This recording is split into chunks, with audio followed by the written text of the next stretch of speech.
અઠવા ઝોનમાં આવેલા મેઘ મયુર એપાર્ટમેન્ટમાં 2 દિવસમાં કોરોનાના 5થી પણ વધુ કેસ આવતા મહાનગરપાલિકાના અઠવા ઝોને આ એપાર્ટમેન્ટને ક્લસ્ટર તરીકે જાહેર કર્યું છે.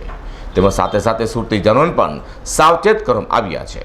સુરત શહેરના અઠવા ઝોન સહિતના અનેકો ઝોન વિસ્તારમાં હાલ કોરોનાના કેસો વધી રહ્યા છે, જેને કારણે સુરત મહાનગરપાલિકાનું તંત્ર હાલ હરકતમાં આવી જવા પામ્યું છે.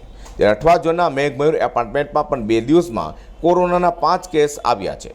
સુરતમાં કોરોનાના વધુ 7 કેસ નોંધવા પામ્યા છે, તો કોટ વિસ્તારમાં 3, અઠવા ઝોનમાં 4 કેસ નોંધવા પામ્યા છે.